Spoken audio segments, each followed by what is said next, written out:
Hey everyone, welcome. Today we're going to break down one of the most important topics out there, money.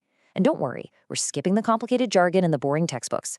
This is your simple, straightforward guide to really getting a handle on the basics. So let's just dive right in. So let me ask you something right off the bat. Think about it for a second. Are you just earning money, or is your money actually out there working for you?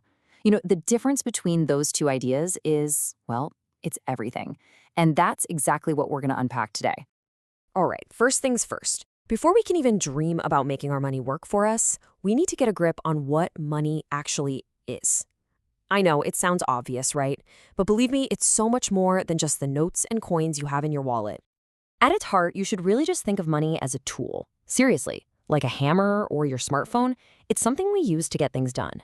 And in our economy, this tool has three very specific, very important jobs to do. And you know what? We see these three jobs in action every single day. First, it's a medium of exchange. That's just a fancy way of saying you use it to buy stuff. When you scan a QR code at a Kirana store, that's money doing its number one job. Second, it's a store of value. It lets you save up the value you create today so you can use it next month or next year. And third, it's a unit of account. It's how we measure value. It's the reason we know a cup of chai is 10 rupees and a new phone is, say, 20,000. It gives everything a common price tag. Okay, so understanding that leads us to a really crucial distinction. It's something a lot of people mix up. Just because someone earns a big salary doesn't automatically mean they're wealthy. So let's break down the real difference between income and wealth. Look, it's actually pretty simple. Income is the money you get from your active effort, your job, your salary. You are literally trading your time for it. You work for it. Wealth, though, wealth is different. That's money that comes from your assets. Things like investments or a business you own. Things that make you money even while you sleep. That is when your money is finally working for you.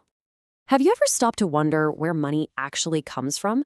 It's not like there's someone in a basement just printing endless stocks of it. In a nutshell, the Reserve Bank of India basically manages the whole system. But a lot of new money gets created when commercial banks give out loans. When you or a business takes a loan to buy a car or a house and then you spend that money, boom, new money just entered the economy. It's a pretty fascinating cycle. Now we've got to talk about a silent force that's affecting all of our money all the time, whether we realize it or not. I'm talking about inflation, the hidden enemy of your savings. So what does inflation actually do? Well, here's the bottom line. Your money's buying power goes down over time. That 100 rupee note that's in your wallet today, it simply will not be able to buy the same amount of stuff 5 or 10 years from now. It loses its punch. And this chart is the perfect example. Just think about how much a movie ticket cost back in, say, 2015. Now think about what you'd pay for that same ticket today.